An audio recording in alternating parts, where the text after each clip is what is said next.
berpakaian rapi dan sopan. Ikuti kakak gembala anak. Sungguh-sungguh berdoa, menyanyi dan mendengarkan firman. Tidak melakukan, makan, main handphone, tiduran, dan lain-lain. Tuhan Yesus memberkati.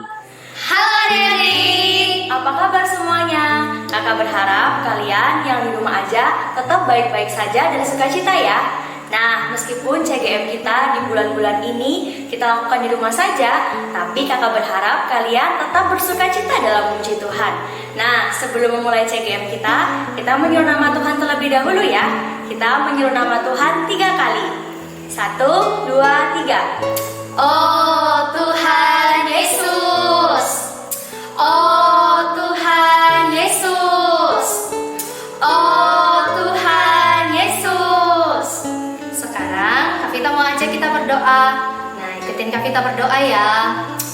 Oh Tuhan Yesus, oh Tuhan Yesus, terima kasih Tuhan.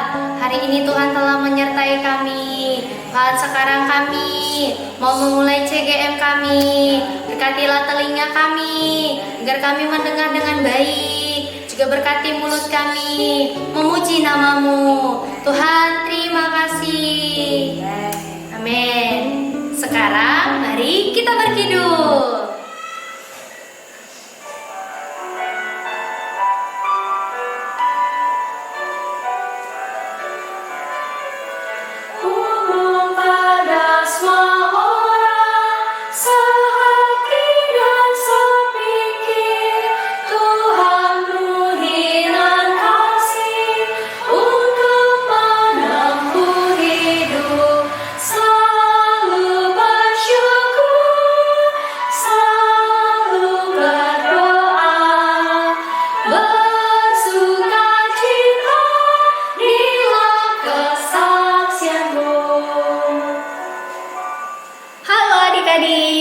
Sekarang kita mau mendengarkan firman Tuhan.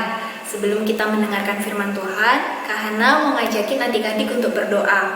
Kita mengambil sikap yang tepat ya untuk berdoa. Mari kita berdoa.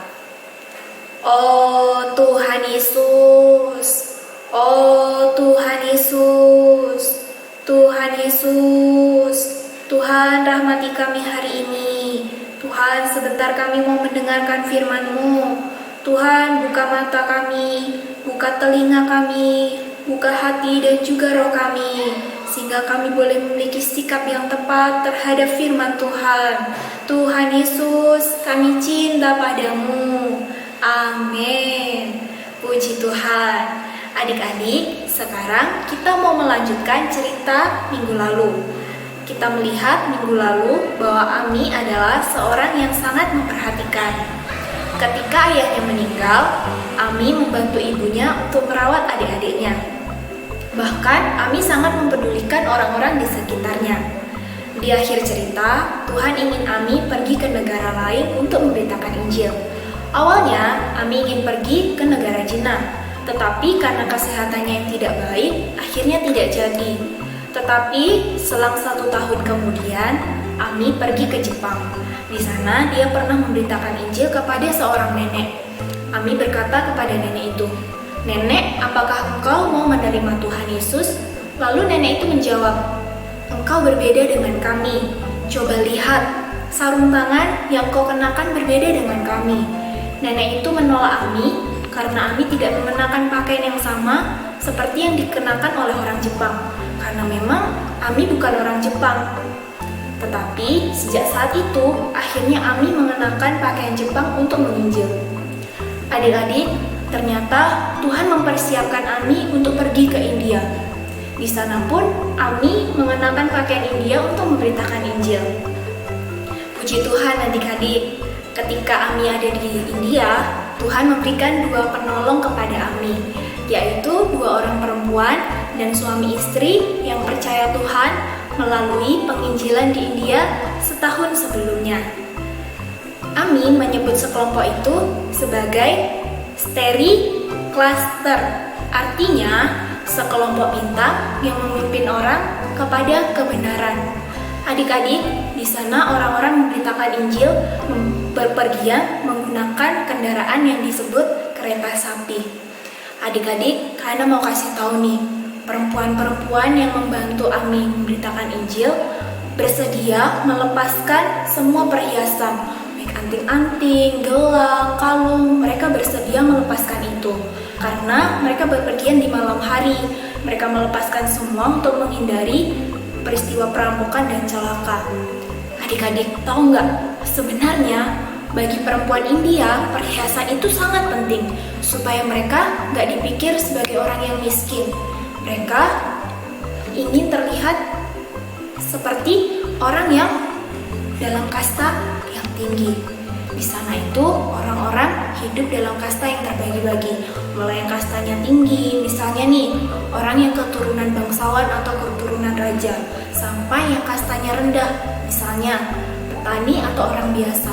Dan di sana itu nggak boleh, misalnya kita keturunan raja nggak boleh berteman dengan orang-orang seperti petani. Tetapi Ami berbicara kepada orang-orang di sana. Ami mengatakan bahwa kita tidak boleh seperti itu.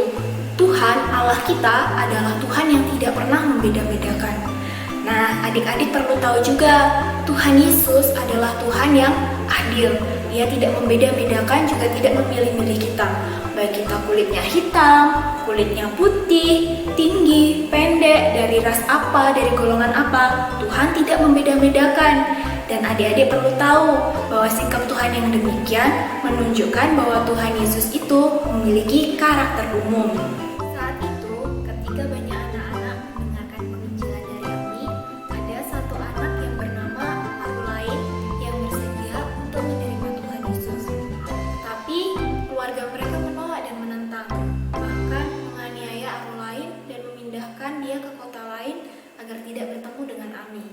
Bahkan kakaknya yang bernama Aruldasan diikatkan pada tiang supaya dia menyangkal nama Tuhan Yesus. Adik-adik, sungguh berbeda ya dengan situasi kita hari ini. Hari ini kita mau beribadah, kita mau berdoa, kita mau menyeru nama Tuhan, kita tidak ada larangan. Karena itu adik-adik, kita perlu menghargai waktu-waktu kita. Suatu hari, ada seorang anak berusia 7 tahun datang kepada Ami.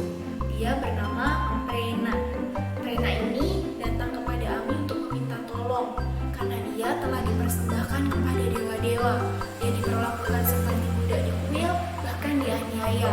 Karena itu dia meminta supaya Ami tidak mengembalikan dia ke kuil. Adik-adik, ketika Ami mendengarkan cerita itu, Ami teringat ketika dia berusia 3 tahun, dia pernah berdoa kepada Tuhan bahwa dia ingin matanya berubah menjadi warna biru. Tetapi setelah dia bangun pagi, matanya tetap coklat dan dia kecewa. Tapi ibunya menenangkan dan menghibur dia. Tuhan pasti memiliki pengaturan untukmu. Nah, adik-adik, lewat peristiwa itu, Ami akhirnya sadar. Mungkin kalau matanya berubah menjadi biru, dia tidak bisa menyamar sebagai orang India untuk menolong si Prene tadi. Nah, adik-adik, kita perlu mengucap syukur atas apa yang Tuhan aturkan kepada kita, termasuk dari mana kita berasal, apa keadaan kita, dari mana keluarga kita, penampilan kita, semuanya sudah di bawah pengaturan Tuhan. Karena itu adik-adik, Kahana mau mengajak satu minggu ini belajar 3 perkara. Yang pertama, belajar mendoa bacakan firman Tuhan. Yang kedua, belajar untuk tidak pilih kasih, tidak membeda-bedakan teman. Yang ketiga, kita belajar untuk membicarakan firman Tuhan seperti seorang Ami. Nah, adik-adik, kita tadi sudah mendengar cerita dari Kak Hana tentang Ami. Nah, sekarang Kak Dora mau mengajak adik-adik untuk menghafal ayat hafalan kita hari ini. Nah, ikuti Kak Dora ya. 2 Petrus pasal 1 ayat 5a dan 7b. Kak Dora ulang sekali lagi ya. 2 Petrus pasal 1 ayat 5a dan 7b.